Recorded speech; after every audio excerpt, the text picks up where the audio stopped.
Welcome all.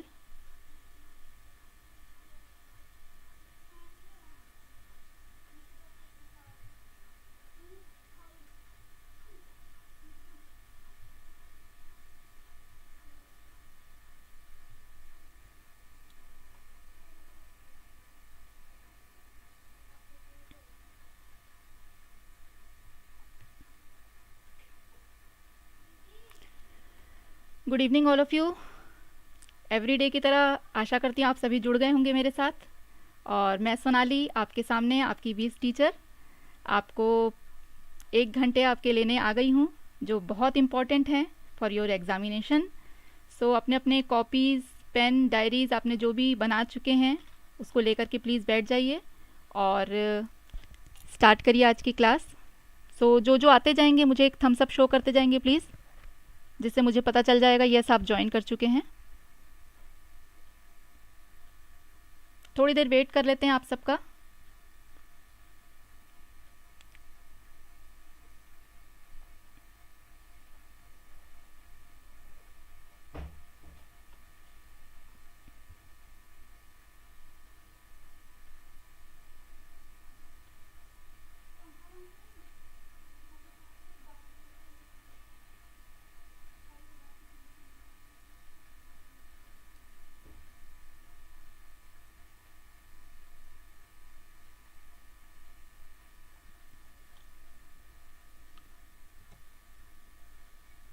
जो भी हमारे साथ नए जुड़ गए हैं उन सभी का वेलकम। और आज से आपकी अगर आपने फर्स्ट डे क्लास ज्वाइन की है तो आप सभी को ये बता देते हैं कि फिलअप फॉर्म जो है वो हमारी एक एजुकेशनल वेबसाइट है जहां आप जुड़कर बहुत सारे बेनिफिट्स ले सकते हैं, बहुत सारे आपको फ़ायदे मिलेंगे इस एजुकेशनल ग्रुप के साथ जुड़कर। और जिसमें सबसे पहले आप देख सकते हैं कि फ्री ऑनलाइन कंप्यूटर क्लासेस हैं और जिसमें basic computer, web development, hacking ये सब आपको मिलेंगे सीखने के लिए। तो सभी ध्यान से देखेंगे और आगे की क्लास रेगुलर अटेंड करेंगे, इस चीज़ की कोशिश आप करिए। और आपने एक कॉपी नोटबुक ज़रूर बनाइए जिसमें आप सारा कुछ नोट डाउन करते जाएं। मैंने ये बताया है कि साथ साथ आप अगर कुछ नोट डाउन करते जाते हैं तो ये आपको बहुत अच्छे से याद रखने में मदद करता है। कभी भी आप कोई भी स्टडीज़ करते हैं तो टीचर्स आपको हमेशा बोलेगी कि आप लिखिए, तो जो आप सुनने से याद रख सकते हैं उससे कई गुना ज़्यादा आप लिख कर याद रख सकते हैं। तो ज़रूर अपने नोटबुक्स पेन लेकर के बैठा करिए और समझते जाइए, कॉन्सेप्ट लिखते जाइए। मैं कोशिश कर रही हूँ कि आपका कंटेंट इस तरह का हो कि आपको इंटरेस्टिंग भी लगे और जो रिलेटेड टू योर एग्ज़ामिनेशन हो। ऐसा ना हो कि एग्ज़ाम में कुछ और आ रहा है मैं कुछ और पढ़ा रही हूँ, ऐसा कुछ भी नहीं है। बहुत इंपॉर्टेंट टॉपिक्स हमारे अभी चल रहे हैं जिनमें से क्वेश्चन आते ही आते हैं। और हमेशा देखिए कुछ नए क्वेश्चंस ऐड भी होते हैं और कुछ पुराने जो पूछे गए क्वेश्चंस हैं उनको दोबारा से फिर पूछा जाता है। इसलिए क्या है कि हम जो लास्ट ईयर के जो क्वेश्चन पेपर हैं, जो और भी पहले बहुत पुराने पुराने जो क्वेश्चन पेपर्स हैं उनको हम रीड करते हैं, क्योंकि देखिए इसमें क्या है कि हमें ये पता चलता है कि कौन कौन से क्वेश्चंस रिपीट किए जा रहे हैं। कई बार तो बहुत फ्रिक्वेंटली क्वेश्चंस रिपीट भी किए जाते हैं। तो इस चीज़ को आप ज़रूर देखिए कि जो आपको पढ़ाया जा रहा है वो चुनिंदा चीज़ें आपको पढ़ाई जा रही हैं, तो वो बेसिक चीज़ अगर आप जान जाते हैं तो फिर आपको कोई भी तरह की कन्फ्यूज़न नहीं होगी। आगे हम बढ़ते हैं कि पीजीटी एंड टीजीटी की क्लासेस भी स्टार्ट हो चुकी हैं। फुल कोर्सेज हैं आपकी 15 अगस्त से स्टार्ट हो चुकी हैं classes. Morning 8 o'clock current GK, 9 AM SST, 10 AM maths, 12 PM GK, 1 PM general English and 1 PM Sanskrit also, 3 PM CTP, 4 PM reasoning, 5 PM home science and 6 PM environment जो मैं ले रही हूँ, आप लोग आपको पता ही है, 7 PM कंप्यूटर और 10 PM एकदम नाइट आपका एक लास्ट क्लास आपकी जनरल हिंदी की रहती है। ठीक है, तो ये आप लोग ज़रूर अटेंड करिए। कोई भी आपको प्रॉब्लम्स हो तो आपको एक कॉन्टैक्ट नंबर शो स्क्रीन पे कर ही रहा होगा, 8209837844। इस पर आप कॉन्टैक्ट कर सकते हैं और अपनी कोई भी क्वेरी यहाँ से पूछ सकते हैं। ठीक है, आगे बढ़ते हैं। हमारी न्यू सीटेट की बैच भी रेडी है जो आपका टाइमिंग जो शो कर रहे हैं। एसएसटी के लिए 9 AM, मैथ्स के लिए 10 AM, general English and Sanskrit both same time में आपका है 1 बजे, और 3 o'clock आपका CTP, 4 PM reasoning, 6 PM environmental, 7 PM computer और 10 PM हिंदी की क्लासेस आपकी हैं। तो ये आप जितना जल्दी ज्वाइन करेंगे उतना ही कम चीज़ें आप मिस करेंगे, और जितना आप लेट करेंगे उतना ज़्यादा आप मिस करेंगे। तो इसलिए आप जो हैं कोशिश करिए कि टाइमली क्लासेस ज्वाइन करिए, और ताकि आपको पूरा बेनिफिट मिले, है ना, कोई भी चीज़ आपसे मिस ना हो। क्योंकि देखिए मैंने जब बुक पढ़ रही हूँ या कोई भी लाइंस देखती हूँ, आपको पढ़ाती हूँ, तो उनमें ऐसा होता है कि छोटी छोटी जो लाइंस बुक में लिखी हुई रहती हैं, उन लाइंस में से भी क्वेश्चंस बना करके दिए जाते हैं, और कई तरह के कन्फ्यूज़न क्रिएट करने के लिए जो ऐसे अगर आप नॉर्मल पढ़ते हैं ना तो आपको उतना नहीं लगेगा कन्फ्यूज़न, लेकिन जब आपके पास टॉपिक्स जो एमसीक्यू के पैटर्न में जब 4 आपको ऑप्शंस मिल जाते हैं जिनमें से कि आपको किसी एक को छांटना होता है, तब बहुत ही ज़्यादा कन्फ्यूज़न क्रिएट हो जाता है। तो वो जो ऑप्शंस दिए जाते हैं वो भी इस तरह के दिए जाएंगे कि आपको कन्फ्यूज़न होगा ही। तो इसलिए मैं हमेशा से कहती हूँ कि आप एक एक क्लास प्रॉपरली अटेंड करिए ताकि किसी भी तरह का कोई कन्फ्यूज़न आपको ना हो, है ना। तो आगे हम बढ़ते हैं। जो हमारा टॉपिक था अभी जो चल रहा है हमारा, आज हमारा प्लांट का पार्ट 2 है। कल हमने मतलब सैटरडे को हमने पढ़ा था प्लांट का पार्ट 1। जैसे हमने एनिमल्स के भी 4-5 पार्ट्स में आपको पूरा टॉपिक कवर कराया था, उसी तरह से प्लांट्स के भी हम 4-5 पार्ट्स बनाएंगे और अलग अलग पार्ट्स में आपको, ताकि डिटेल्स में कोई भी मिस आउट ना हो आपको टॉपिक, और उनके अंदर जो भी कंटेंट है वो आपका कुछ भी मिस आउट ना हो। इसलिए मैंने इसको क्या किया है, पार्ट वाइज डिवाइड कर दिया है, क्योंकि 1 घंटे में आपका पूरा ये टॉपिक कवर कर पाना मुश्किल हो रहा था, सारी चीज़ें इंक्लूड नहीं हो पा रही थी डिटेल में। तो मुझे लग रहा था कि ये आप लोगों तक पूरी डिटेल में ये चीज़ पहुँचे, ताकि इनमें से कहीं से भी कोई भी लाइन आए ना तो आप कंफ्यूज नहीं होंगे वहाँ पे।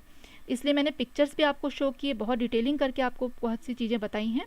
और सैटरडे को जो हमने पढ़ा था प्लांट्स के पार्ट्स के बारे में हम पढ़ रहे थे, तो जो प्लांट्स के पार्ट हैं वो हमारे कंप्लीट नहीं हो पाए थे, जिनमें हमने फर्स्ट पार्ट पढ़ा था जो कि था रूट्स का, उसके बाद हमने स्टेम पढ़ा, और फिर रूट्स के भी कितने तरह के रूट्स होते हैं इसके बारे में हमने पढ़ा, स्टेम का क्या है, किस तरह से उसका है सब कुछ, और लीफ के बारे में हमने पढ़ा था, और फ्लावर के बारे में पढ़ा था।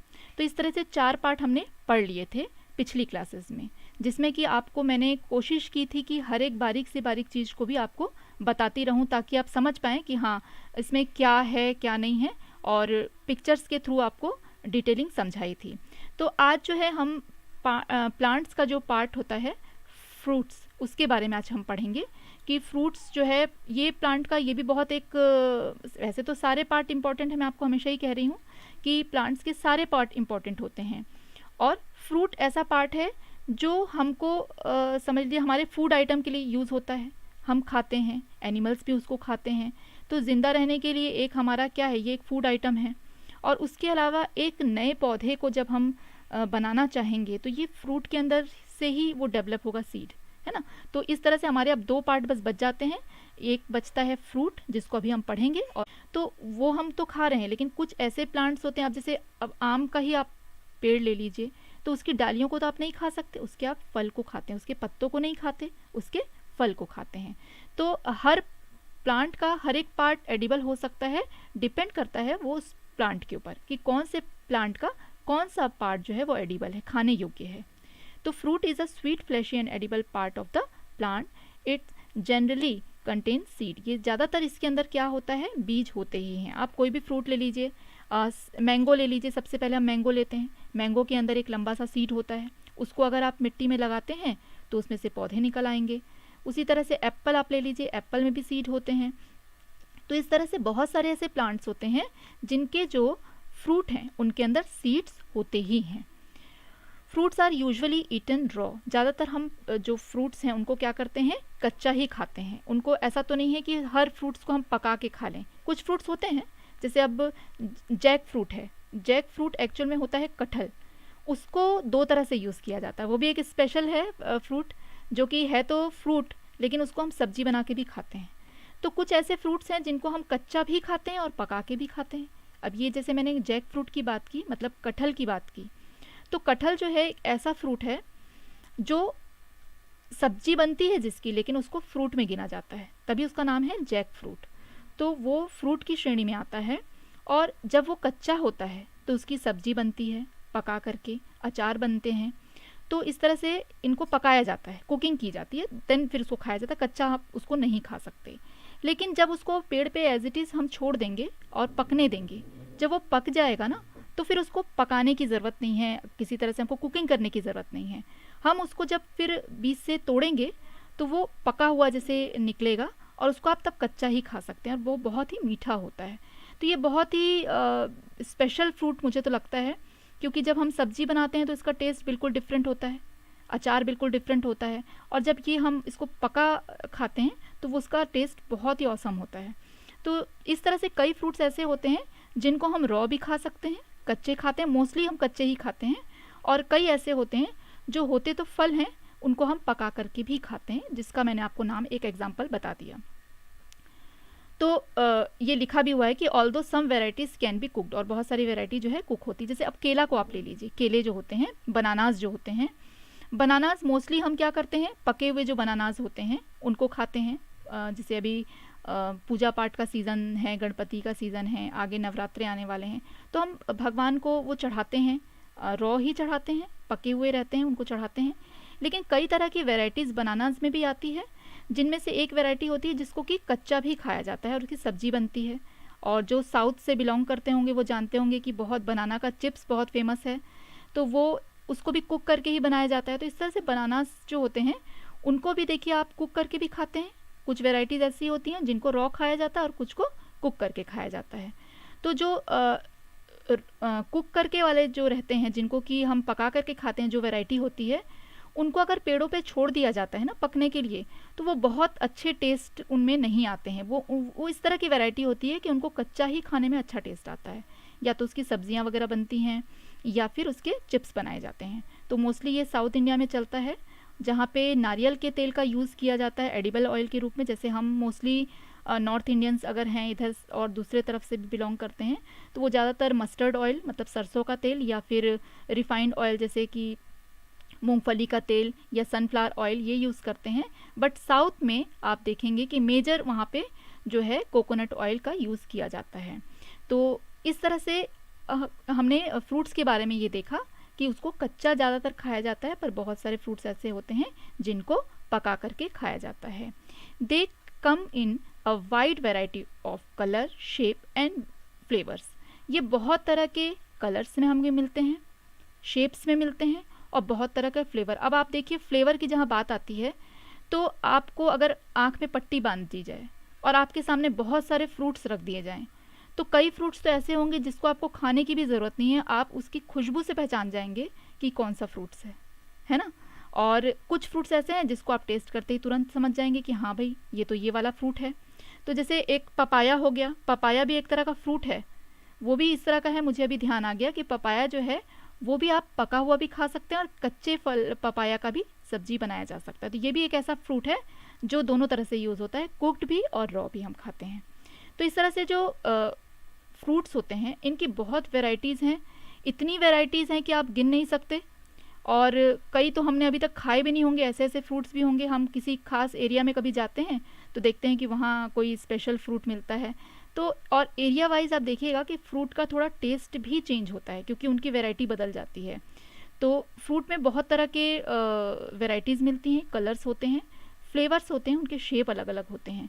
तो इस तरह से जो फ्रूट हैं वो एक तो विटामिन का बहुत अच्छा सोर्स होते हैं, जो आगे हमारे जो चैप्टर्स आने वाले हैं फूड से रिलेटेड, उसमें आपको सारा डिटेल मिल जाएगा इसमें कि कौन से फ्रूट में कौन सा विटामिन्स होता है, कौन सा मिनरल्स होता है।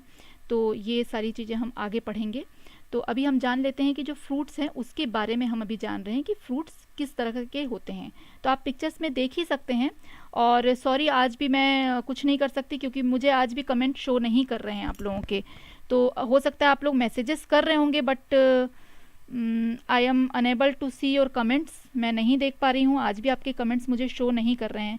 आई थिंक कुछ प्रॉब्लम है जो फेस कर रही हूँ मैं, मुझे दिख नहीं रहे हैं। तो ये तो मुश्किल वाली बात है कि मैं आप लोगों से कंटिन्यू आपके कमेंट्स भी नहीं पढ़ पा रही हूँ। मुझे पता नहीं चल रहा है कि कौन कौन नए ज्वाइन कर रहे हैं, बट ठीक है, देखते हैं, एक दो दिन में ये सॉर्ट आउट हो जाता है तो मैं आपके एटलीस्ट कमेंट पढ़ पाऊँगी। और जो लोग भी नए आज ज्वाइन कर चुके हैं उन सभी को मेरी तरफ से गुड इवनिंग, और बहुत बहुत थैंक्स आप लोगों का कि आप मेरे साथ जुड़ रहे हैं। और मुझे पसंद अगर कर रहे हैं तो एक लाइक कर दीजिए, आप लोगों को अगर अच्छा लग रहा है कि हाँ समझ में आ रहा है, सारे कंटेंट ठीक लग रहे हैं आपको, तो एक लाइक करिए, ताकि मेरा भी थोड़ा मोटिवेशन इसमें बनता है कि हाँ, हम जो काम कर रहे हैं वो सबको अच्छा लग रहा है। तो इस तरह से जुड़ते जाइए।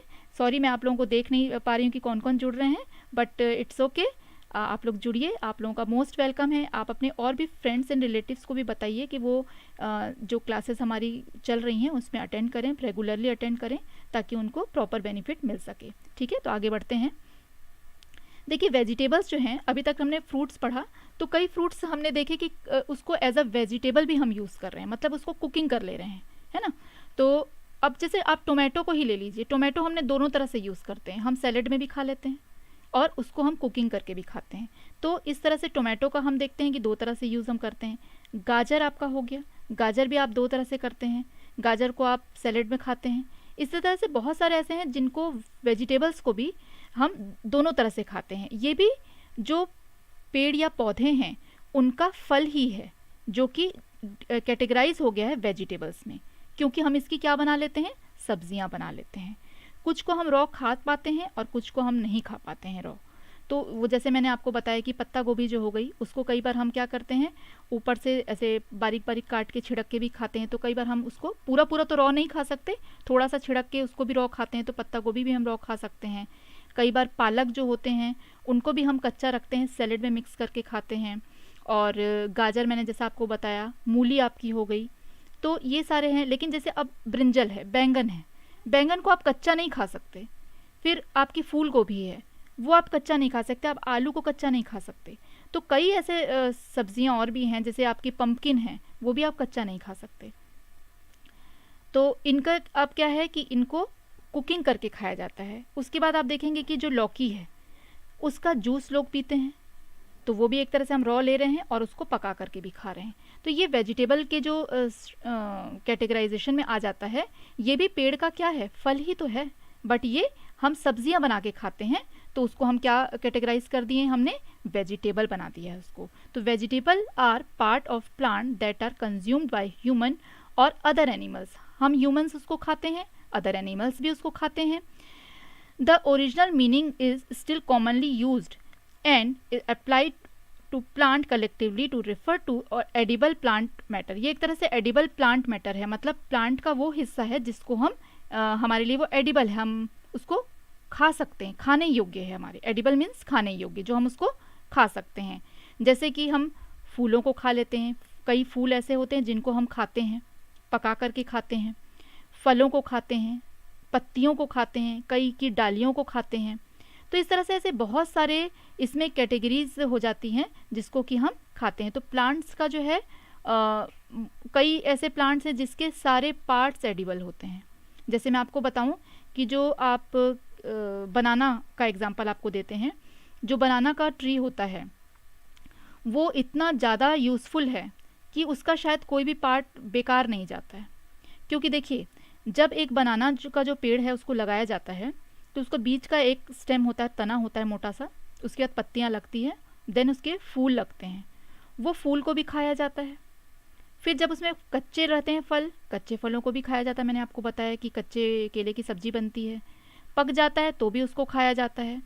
जो उसके पत्ते होते हैं बनानास के, उन पत्तों में खाया जाता है, पत्तों को एज अ प्लेट यूज़ करके उसको खाया जाता है।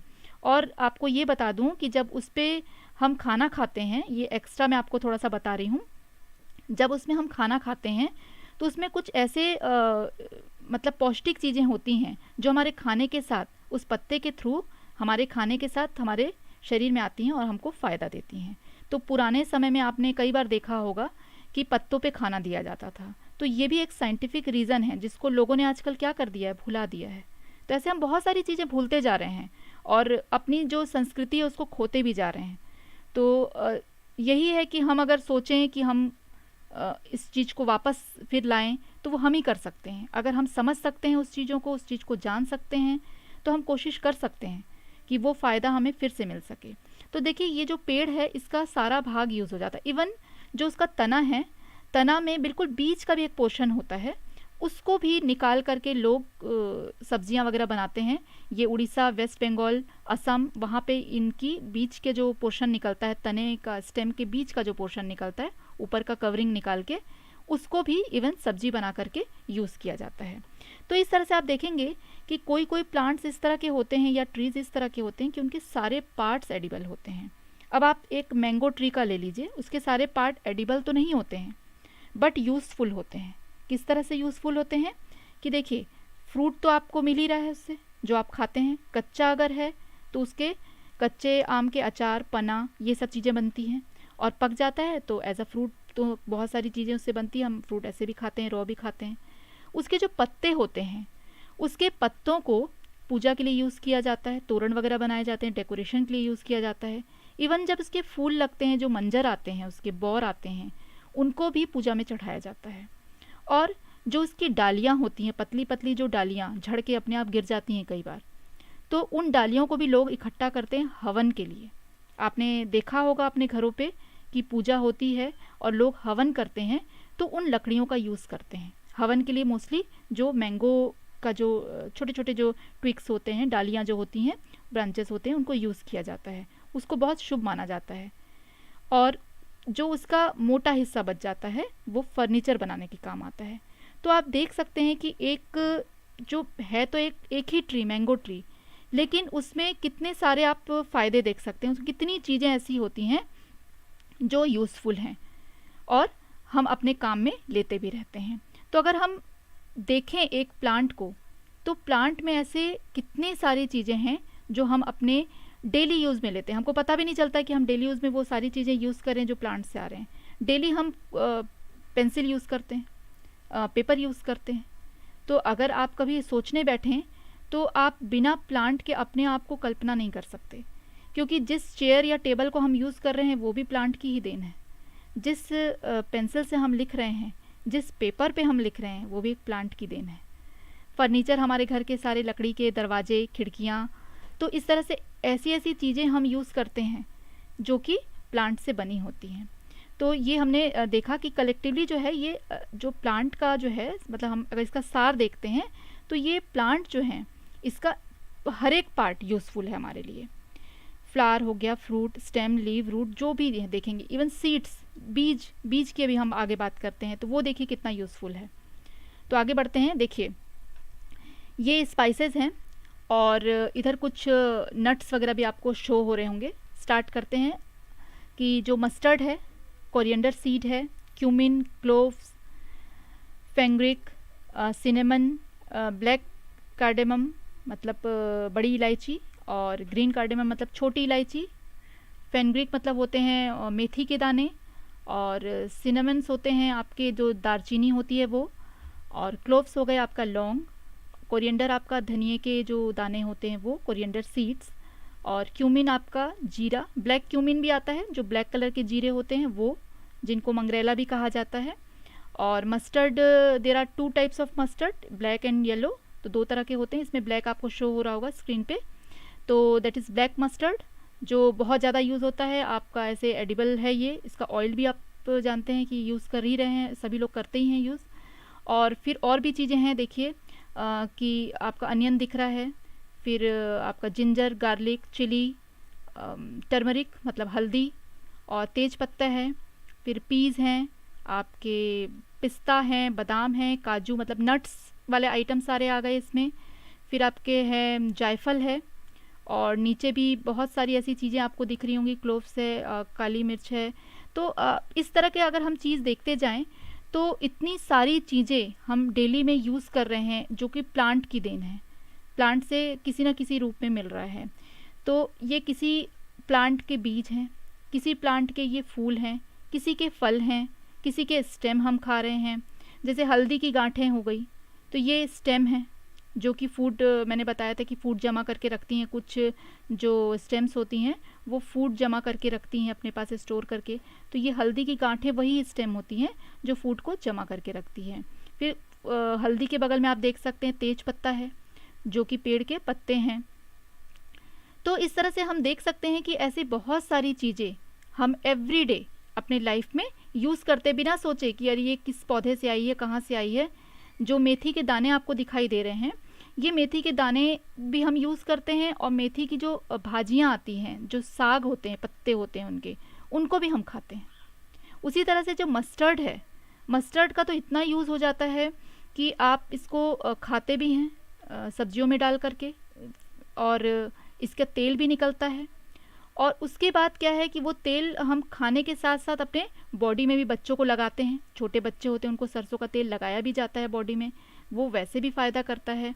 तो इस तरह से हम देखते हैं कि मस्टर्ड का जो पौधा है जब वो ग्रीन रहता है, मतलब उसमें साग जैसे निकले होते हैं, फूल नहीं आए होते हैं, तब भी उसको उखाड़ के उसके पत्तों की साग बनाई जाती है, जो नॉर्थ इंडिया में पंजाब, हरियाणा, राजस्थान यहाँ पे बहुत फेमस है। इनके मक्के की रोटी आपने सुना होगा, और सरसों की साग, तो ये वही सरसों की साग होती है।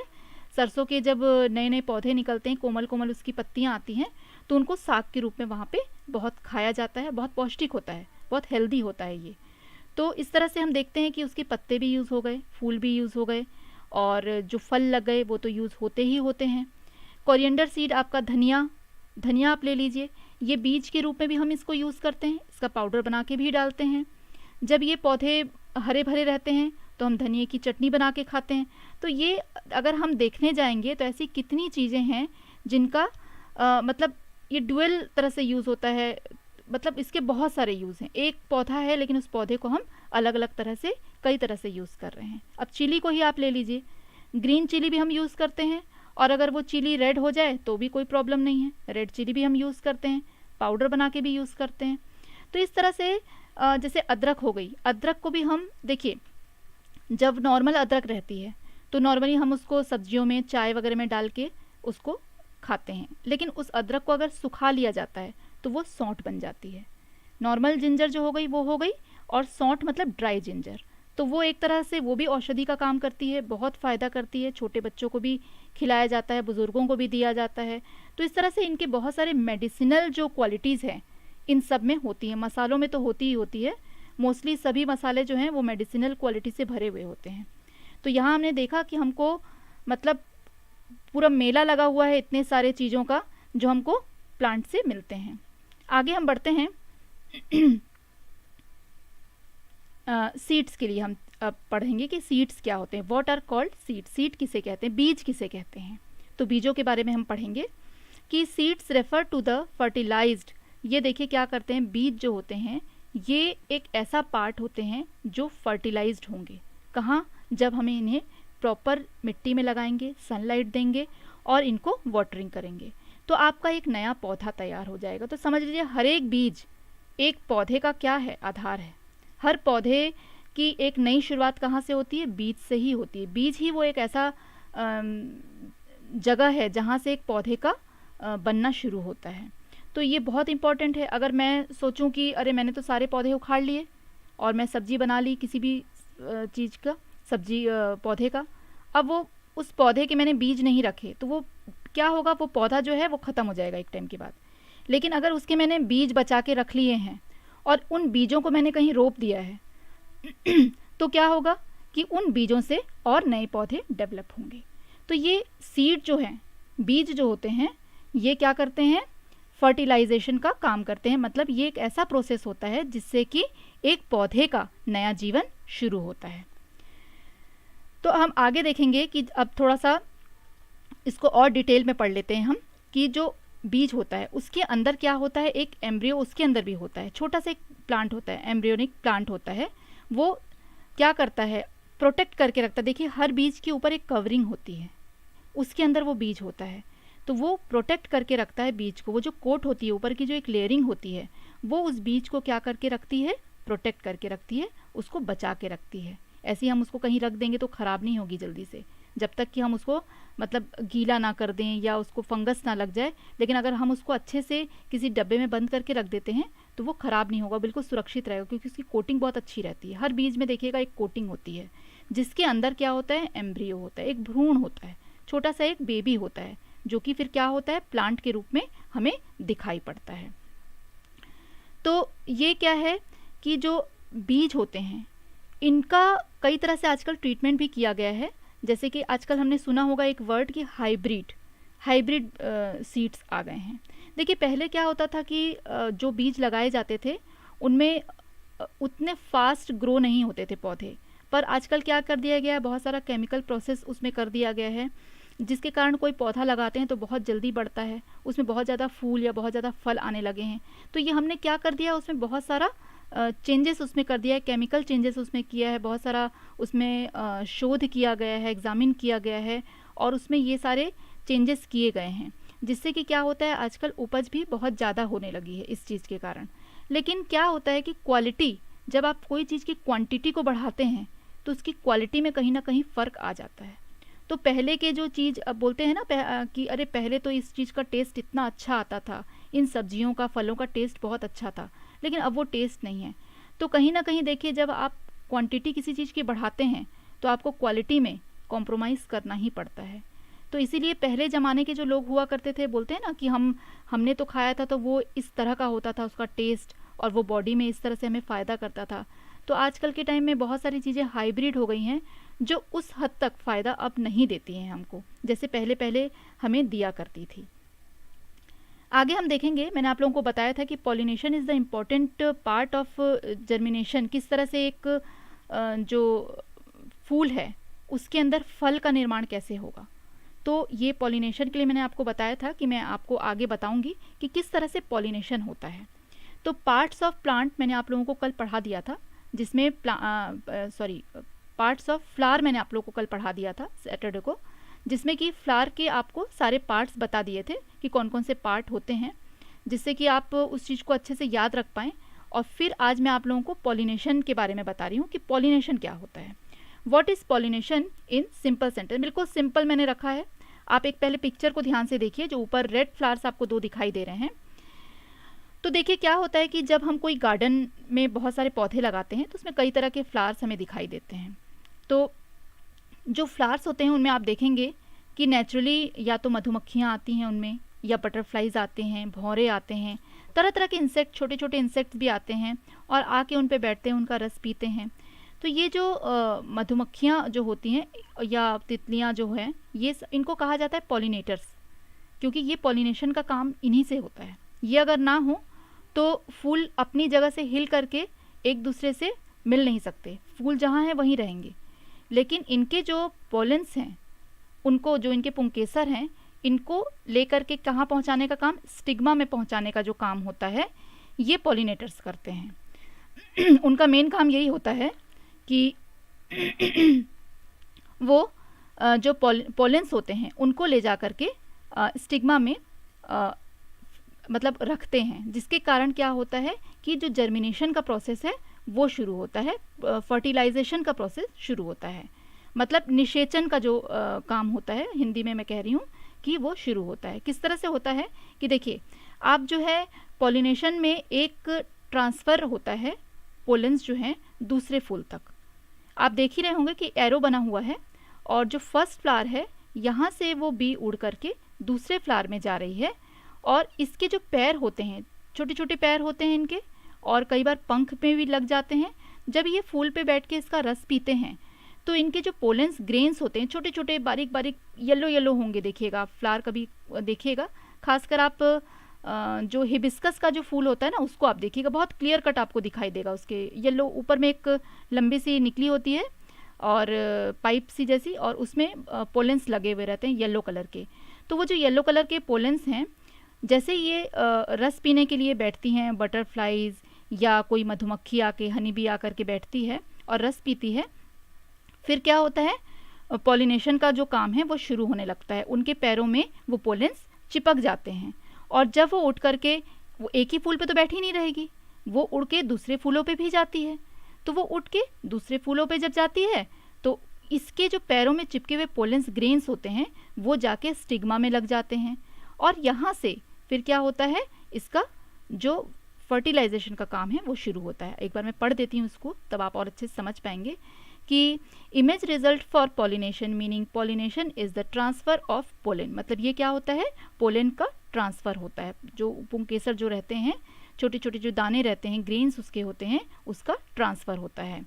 फ्रॉम एन एंथर, ये एक क्या हुआ, मेल पार्ट हो गया, जो पोलेन जो है ये क्या हुआ, मेल पार्ट हो गया एक फ्लावर का, और इसको कहाँ जाना है, स्टिग्मा में जाना है, that is female part of the flower. ये कौन है, एक फीमेल पार्ट है उस फ्लावर का, ठीक है, जो नर भाग है वहाँ से वो कहाँ तक पहुँचते हैं, मादा भाग तक पहुँचते हैं।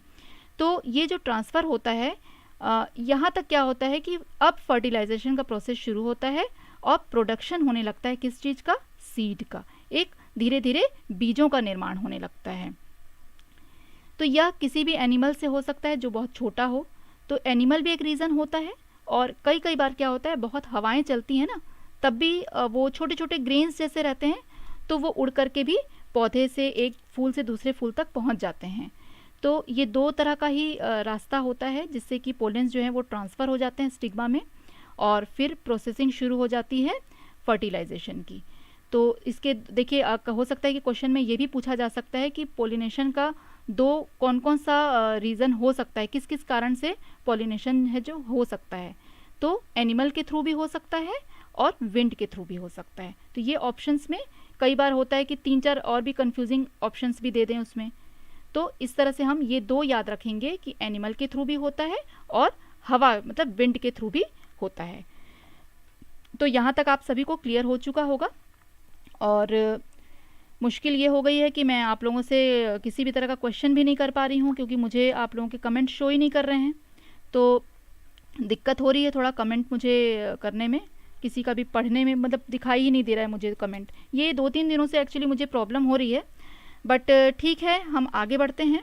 और आप लोग कोई भी निराश मत होइए, मैं भी निराश नहीं होंगी, आगे हम जुड़ेंगे आपके साथ। और मैं रेगुलर 6 to 7 आपके सामने आ ही रही हूँ। और जो लोग भी नए ज्वाइन कर रहे हैं हमारे साथ वो बिल्कुल ज्वाइन करते रहें, क्लासेस रेगुलर अटेंड करें। और जो अभी नए ज्वाइन कर चुके हैं वो पिछली क्लास भी ज़रूर देखें क्योंकि देखिए कोरिलेटेड है एक दूसरे से, है ना। आज जो मैं आपको पढ़ा रही हूँ इसमें से कुछ चीज़ें मैं आपको पिछली क्लासों में इससे रिलेटेड चीज़ें बता चुकी हूँ जो कि आपने मिस आउट कर दी होंगी। तो आपको क्या करना है, अगर आपने आज से ज्वाइन किया है तो जो पिछली क्लासेस आपकी हैं वो ज़रूर देख लें आप, ठीक है। और हम आगे बढ़ते हैं। आगे देखिए, एक मैंने आपको और कहा था कि फोटोसिंथेसिस का जो प्रोसेस है ये भी एक बार मैं आप लोगों को बहुत अच्छे से क्लियर कर दूँ। ये सब चीज़ इंपॉर्टेंट है और फोटोसिंथेसिस में से भी क्वेश्चंस आते हैं कि इसमें कौन सा पिगमेंट जो है वो निकलता है, उसका नाम पूछता है, और क्या क्या उसमें जो ज़रूरत होती है किन किन चीज़ों की जिसके कारण होने से फ़ोटोसिंथेसिस का जो प्रोसेस है वो होता है। तो वो चीज़ों का नाम पूछा जाता है, कई बार उनमें भी कन्फ्यूज़न क्रिएट किया जाता है, तो इससे भी रिलेटेड क्वेश्चंस आते हैं। तो ये जितनी चीज़ें मैं आपको बता रही हूँ दैट इज़ ऑल इम्पॉर्टेंट, आपके लिए सारे इम्पॉर्टेंट हैं, कुछ भी इसमें से आप मिस मत करिए। What is photosynthesis with diagram explain. देखिए ये आपको एक डायग्राम दिख रहा होगा जिसमें फोटोसिंथेसिस का प्रोसेस हो रहा है। इसमें मेन क्या क्या चीज़ें हैं वो आप देख सकते हैं कि एक सनलाइट के लिए सन बना हुआ है और कार्बन डाइऑक्साइड के छोटे छोटे आप गोले देख सकते हैं, ऑक्सीजन के छोटे छोटे गोले देख सकते हैं, शुगर है और वाटर। इसको सर्कल में दिखाया गया है। क्यों दिखाया गया है कि ये सारी चीज़ें इंपॉर्टेंट हैं, इनमें से कोई भी चीज़ जो है वो मिस आप नहीं कर सकते। अगर इनमें से कोई भी एक चीज़ नहीं है तो फोटोसिंथेसिस का प्रोसेस नहीं हो सकता। आप अगर एक पौधे में पानी नहीं डालेंगे तो कुछ दिनों में ही वो क्या होगा, सूख जाएगा। एक पौधा है सनफ्लावर का, आपको पौधा दिख ही रहा होगा यहाँ पे। तो देखिए सनफ्लावर जो है उसको सनलाइट मिल रही है सबसे पहले, और ये एरो जो है सनलाइट का एरो कहाँ जा रहा है, इसकी लीफ में जा रहा है, पत्तियों में जा रहा है, आप देख रहे होंगे। तो ये पत्तियों से ही क्या बनाते हैं, अपना खाना बनाते हैं प्रोसेस के थ्रू। तो इस तरह से देखिए सनलाइट जो है वो पत्तों पे पड़ रही है और जो बाहर हमारे जो एटमॉस्फेयर में कार्बन डाइऑक्साइड है वो कार्बन डाइऑक्साइड क्या कर रहा है, ये पौधा जो है एब्जॉर्व कर रहा है, सोख रहा है, सांस के रूप में ले रहा है। और ऑक्सीजन क्या कर रहा है, देखिए आउट कर रहा है, एरो कहाँ बना हुआ है, बाहर, मतलब ऑक्सीजन क्या हो रही है, बाहर निकल रही है, ठीक है। शुगर जो है वो भी इसके बाहर निकल रही है, ये भी हवा में मिक्स हो रही है। या और जो है वाटर जो है नीचे आप देख ही सकते हैं कि पौधों में हम प्रॉपर पानी डालेंगे, उसको प्रॉपर सनलाइट मिलेगी, उसको प्रॉपर एयर मिलेगी, तब क्या होगा, फोटोसिंथेसिस का प्रोसेस होगा। अब ये ऐसा नहीं है कि फोटोसिंथेसिस का प्रोसेस जो है हर समय चल रहा है, ये रात में नहीं हो सकता क्योंकि रात में सनलाइट नहीं रहती है। तो जब जब सनलाइट रहेगी तभी फोटोसिंथेसिस का प्रोसेस होगा, ये आप ध्यान रखिए, क्योंकि इसमें ये सारी चीज़ें होनी ज़रूरी है। तो नाइट में फोटोसिंथेसिस नहीं हो सकता क्योंकि सनलाइट जो है उस टाइम एब्सेंट है, वहाँ पे ये सनलाइट जो है नहीं है। तो कंफ्यूज मत होइएगा कि हर समय 24 घंटे ये प्रोसेस चलता है, तो ऐसा नहीं होता है। इसलिए हम कहते हैं ना कि रात में पौधों को मत छुओ, वो सो गए हैं, वो प्रॉपर उनका रेस्ट का टाइम होता है। और उस टाइम पे वो क्या करते हैं, खाना बना चुके होते हैं, उसको क्या करते हैं, अपने पूरे जो प्लांट्स के हर एक पार्ट में उसको पहुंचाते हैं। तो उस टाइम पे हम पौधों को देखिए डिस्टर्ब हमको नहीं करना चाहिए रात में, क्योंकि वो प्रोसेसिंग उनकी क्या होती है उस वक्त चलती है, क्योंकि दिन भर वो क्या करते हैं, फूड प्रोसेसिंग करते हैं बनाने का, क्योंकि सनलाइट होती है। अब आप सोच रहे होंगे कि बरसात के दिनों में किस तरह से होता होगा जब सन नहीं निकलता है। तो देखिए बरसात के जो दिन होते हैं उनमें ऐसा नहीं होता है कि बिल्कुल भी आपको रोशनी नहीं मिल रही होगी, हल्की फुल्की रोशनी आपको मिलती है। तो वो जो हल्की फुल्की रोशनी भी होती है वो भी इनके काम की होती है, वो भी इनको काम आती है। तो तब भी ये प्रोसेस जो है वो प्रॉपरली चलता रहता है। जो फोटोसिंथेसिस का प्रोसेस है वो पूरे दिन चलता है, हल्की फुल्की सी रोशनी भी अगर आती है तो ये चलता है। जैसे आपने देखा होगा आजकल सोलर के जो पैनल्स लगते हैं, चौकोन चौकोन पैनल्स होते हैं ब्लैक कलर के, और उनको लोग घरों की छतों पे लगा के रखते हैं। वो क्या करते हैं, इलेक्ट्रिसिटी प्रोड्यूस करते हैं, सनलाइट से इलेक्ट्रिसिटी उनमें कन्वर्ट होती है। वो जो पैनल्स लगे होते हैं, सोलर पैनल्स जो होते हैं, उनके थ्रू क्या होती है, उसमें सनलाइट जो भी आती है उससे एनर्जी बन जाती है।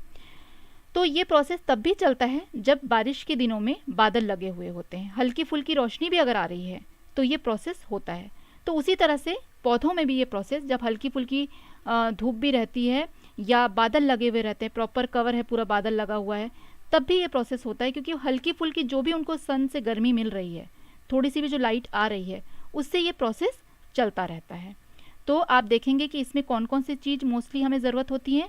तो इसमें सबसे पहले आपको एक पौधे के लिए सनलाइट इम्पॉर्टेंट है, air means carbon dioxide, air में भी कौन सा एयर वो लेगा, कार्बन डाइऑक्साइड, क्योंकि ऑक्सीजन को वो क्या करेगा, निकाल देगा बाहर, और वाटर।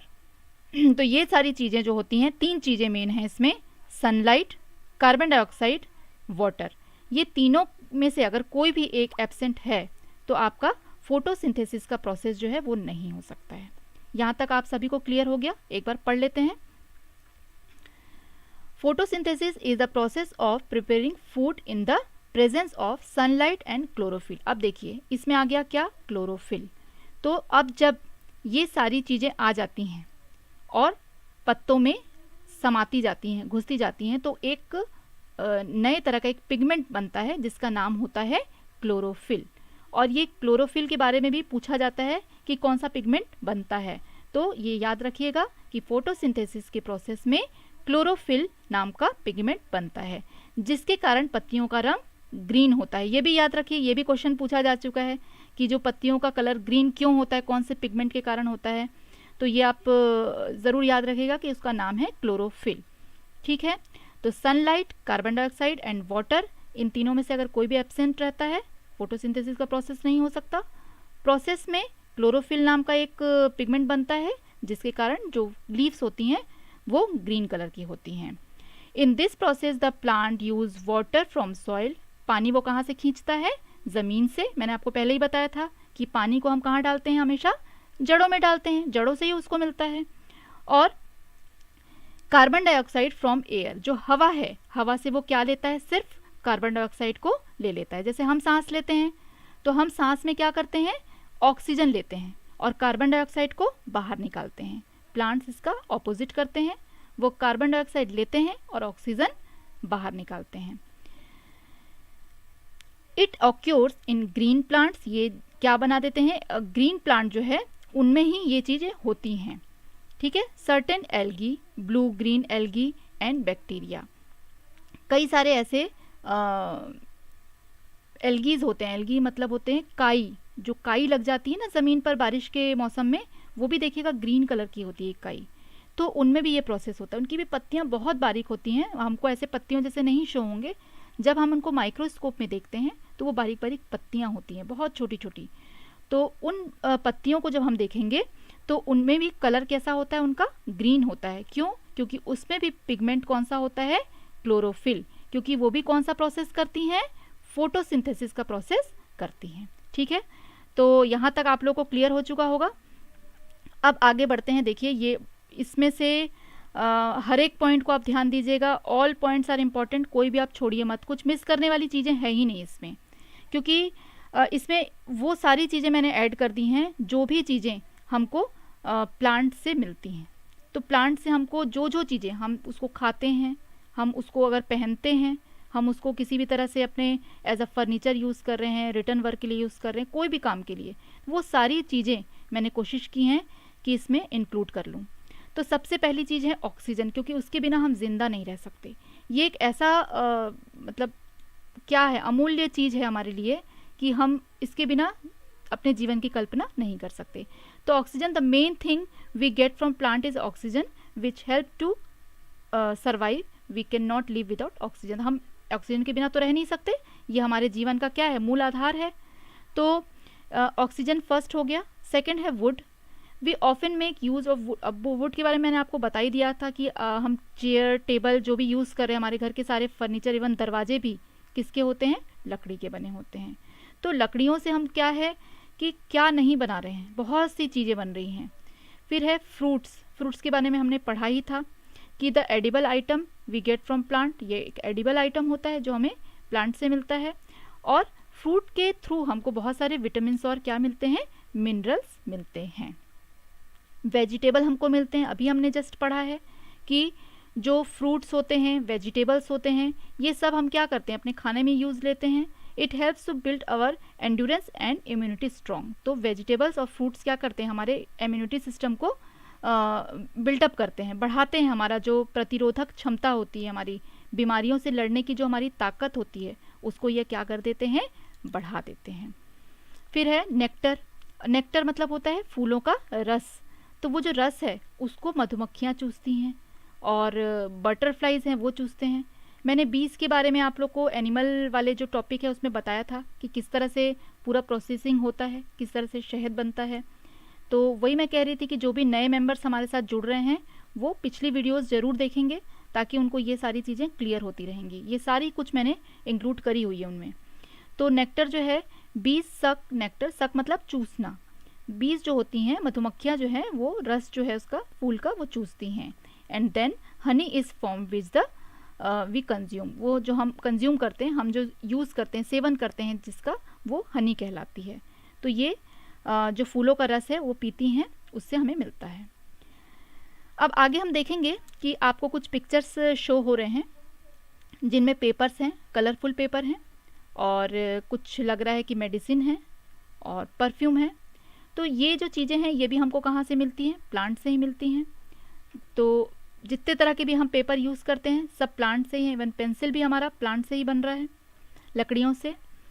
और दवाइयाँ, कई तरह के मेडिसिनल प्लांट होते हैं, तुलसी, नीम, और जितने तरह के मैंने स्पाइसेस आपको बताए ऑलमोस्ट, जैसे हल्दी हो गई, हल्दी आपका एंटीसेप्टिक होता है ना। तुलसी होती है, आपके कभी खांसी हो जाती है तो आप तुलसी का काढ़ा बना के पीते हैं, उसमें आप अदरक डालते हैं, काली मिर्च डालते हैं।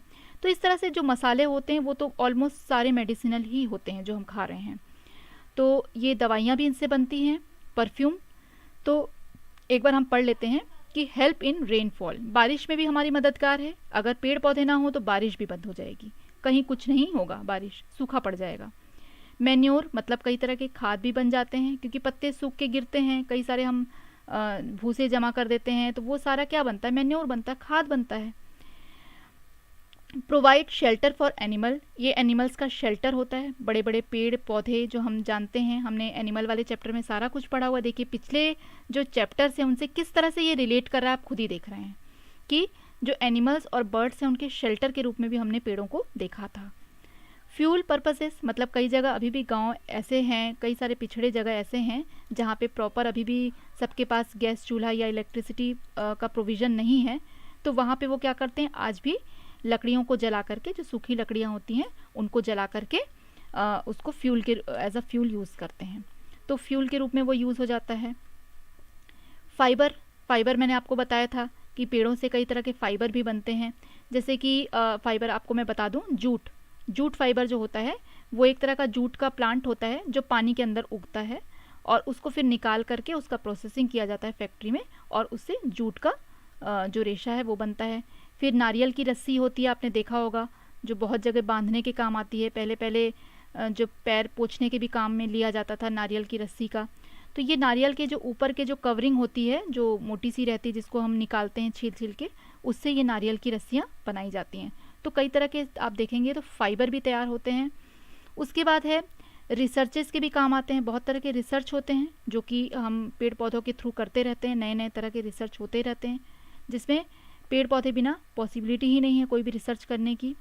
फिर है रिड्यूसिंग कार्बन डाइऑक्साइड। ये आपको पता ही है कि आजकल क्या हो गया है, इतनी गर्मी पड़ने लगी है। इसका बहुत बड़ा रीज़न क्या है कि हमने पेड़ों की कटाई शुरू कर दी है, और जितनी हम कटाई कर रहे हैं उस तुलना में हम पेड़ पौधों को लगा नहीं रहे हैं। तो इससे क्या हो रहा है, जो हमारा बैलेंस है, जो एक ग्लोबल जो हीट होता है उसका पूरा बैलेंस बिगड़ गया है, जिस कारण से क्या हो गया, गर्मी बहुत बढ़ गई, जिसको हम क्या कहते हैं, ग्लोबल वार्मिंग।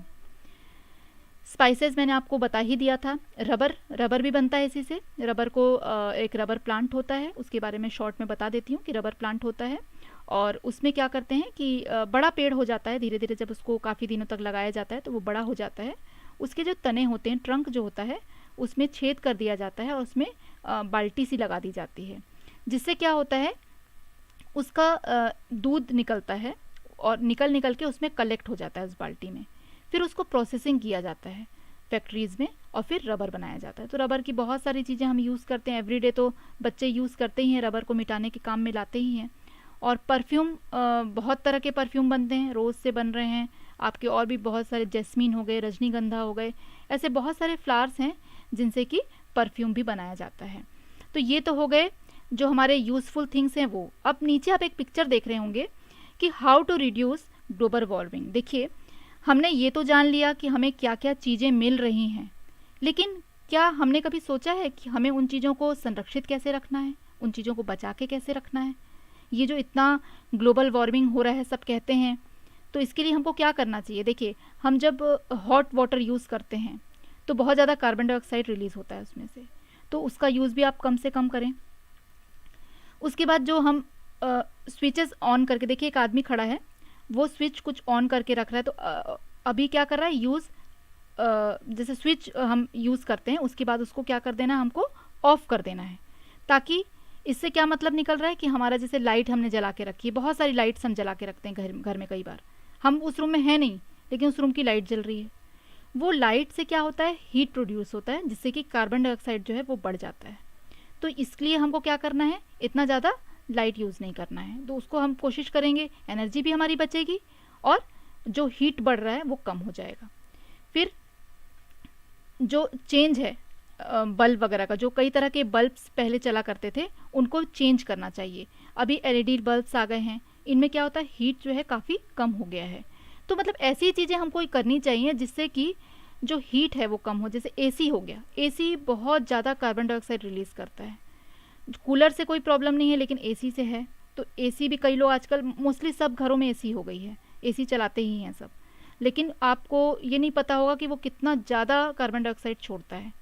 बहुत, आप एसी का जो आउटर वाला जो होता है पार्ट, जिसको बाहर रखा जाता है, आउटडोर जिसको कहते हैं, वहाँ कभी आप देखिएगा अगर आपके आसपास में वो दिखाई दे रहा है तो इतनी गर्म हवा वो फेंकता है। तो वो जितना बार फेंकता रहेगा, अगर हम दिन में उसको 4 या 5 घंटे कंटिन्यू एसी चला रहे हैं तो वो 4-5 घंटे सोचिए कितना कार्बन डाइऑक्साइड रिलीज़ करेगा। उसके बाद एक और है, आप इसमें देख सकते हैं पिक्चर में, कि रिसाइकल। ये बहुत इंपॉर्टेंट पार्ट है, क्योंकि रिसाइकल जब हम कर देते हैं तो हमारा एनवायरनमेंट भी क्या होता है, क्लीन होता है। कचरों से भरा हुआ एनवायरनमेंट है जिसको कि हम क्या कर रहे हैं, रिसाइकल कर रहे हैं, उन चीज़ों को निकाल रहे हैं उसमें से, जो कि फिर से दोबारा यूज़ करे जा सकती हैं। तो हमको पेड़ों को काटना नहीं पड़ेगा, है ना। जिन चीज़ों के लिए हम दोबारा से काट रहे हैं पेड़ों को, उनको हमको काटना नहीं पड़ेगा, वो चीज़ें फिर से क्या हो जाएंगी, रिसाइकल हो जाएंगी। उसमें खर्च भी कुछ कम पड़ेगा, कई बार कई कम खर्चों में भी फिर से दोबारा चीज़ें बन जाती हैं। तो हमें खुद भी अपने घर में भी ये देखना चाहिए कि कौन कौन सी चीज़ें जो हैं वो रिसाइकल हो सकती है। हर चीज़ कई बार क्या करते हैं लोग, बदल देते हैं, है ना। फिर उसी तरह से जो गाड़ियों में से जो धुएँ निकलते हैं, आजकल देखिए लोगों को ऐसा हो गया कि वो पैदल भी नहीं चलना चाहते। हेल्थ इसलिए तो इतनी ख़राब होती है लोगों की, वो पैदल नहीं चलना चाहते और गाड़ियों का यूज़ करते हैं। तो ये भी एक बहुत बड़ा इशू है, जिससे क्या होता है कि गाड़ियों का जो गर्म हवा निकलती है उसमें भी एसी चलती है, तो ये भी क्या करती है, हमारे कार्बन डाइऑक्साइड का जो मात्रा है उसको बढ़ा देती है। और हमें एक काम और करना चाहिए कि अधिक से अधिक प्लांट लगाने चाहिए। तो देखिए ये एक रिड्यूस करने का तरीका मैंने आपको शॉर्ट में दिखा दिया कि किस तरह से हम ग्लोबल वार्मिंग से अपने आप को बचा सकते हैं। हम खुद क्या कर सकते हैं, देखिए पूरी दुनिया को हम नहीं बदल सकते, लेकिन हम खुद तो कुछ कर सकते हैं। तो हमें अधिक से अधिक पेड़ पौधे लगाने चाहिए, रिसाइकल चीज़ों को करना चाहिए। उसके बाद गर्म पानी बहुत ज़्यादा यूज़ नहीं करना चाहिए। एसी भी आप देखिए कि बहुत ज़रूरत ना हो तो एसी ना चलाएं। गाड़ी का आपको बहुत यूज़ ना हो तो आप पैदल जाएं, क्यों, आपका हेल्थ के लिए भी अच्छा होगा, कार्बन डाइऑक्साइड रिलीज़ भी कम होगी। जिस रूम में आप नहीं हैं उस रूम में कम से कम लाइटें बंद कर दीजिए। आजकल जो एडवांस टेक्नोलॉजी की जो लाइट्स चल रही है, एलईडी वगैरह चल रही है, सोलार लाइट चल रही हैं, उस टाइप की चीज़ें यूज़ करिए जिससे कि क्या हो, हमारे एनवायरनमेंट को किसी तरह का नुकसान ना हो। उसके बाद देखिए पेपर्स, कागज़ भी मैंने बता दिया था आपको। कॉटन मतलब रुई, कॉटन की बनी जो चीज़ें हैं, हम कपड़े पहनते हैं, दिया की बत्तियां बनाते हैं, तकिए के अंदर भरते हैं, हम पिलोज़ के अंदर भरते हैं, मैट्रेसेस में भरते हैं, तो कॉटन हो गई। आपको कभी चोट लग जाती है तो भी आप रुई लगाते हैं। ये भी हमको कहाँ से मिलता है, प्लांट से मिलता है। मेडिसिनल मैंने आपको बता ही दिया था कि यूज़ होता ही होता है। फ्लावर जो होते हैं कई तरह के डेकोरेशन में काम आते हैं, उनके परफ्यूम्स बना जाते हैं और कई बार खाने के काम आते हैं। उसके बाद कॉस्मेटिक्स बनाए जाते हैं इनसे, जैसे कि सैंडलवुड, चंदन की जो लकड़ियाँ होती हैं उनसे बहुत सारे कॉस्मेटिक्स बनाए जाते हैं। और बहुत सारी ऐसे कॉस्मेटिक्स भी हैं जो मेडिसिनल बनाए जाते हैं, जैसे पिंपल्स हो जाते हैं तो उनके इलाज के लिए भी ये कॉस्मेटिक चीज़ें यूज़ की जाती हैं।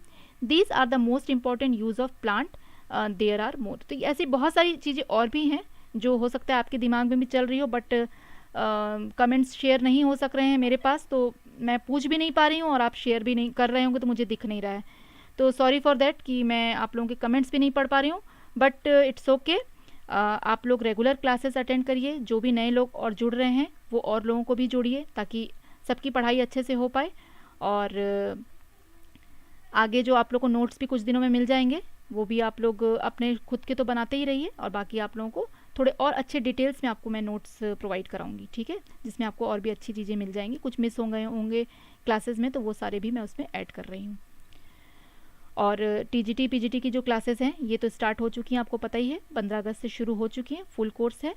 और सीटेट की भी न्यू बैच स्टार्ट हो गई है। और कोई भी आपको क्वेरी है तो आपको स्क्रीन पे नंबर शो हो रहा है, उसमें आप कांटेक्ट कर सकते हैं। और आपका जो फीडबैक है वो बहुत ज़रूरी है मेरे लिए, कि आप लोगों को अच्छा लग रहा है या नहीं लग रहा है मेरे साथ। आप लोग को कोई प्रॉब्लम आ रही है तो वो भी आप ज़रूर बताइए, आपको अच्छा लग रहा है तो भी आप बताइए, जिससे कि मैं आप लोगों को और अच्छे कंटेंट दे पाऊँ, आपको और अच्छे से समझा पाऊँ। और अगर कोई कंटेंट छूट भी जाता है ना तो वो MCQs में कवर हो जाएंगे। ऑलमोस्ट मैंने तो लगभग करा दिए हैं, फिर भी छोटी छोटी बहुत सारी चीज़ें रहती हैं जो क्वेश्चन आंसर जब हम MCQs करेंगे तो उसमें सारा आपका प्रॉब्लम सॉर्ट आउट हो जाएगा। तो इसके लिए बिल्कुल बेफिक्र रहिए और एवरीडे मेरे साथ जुड़े रहिए। So thank you to all और गुड नाइट।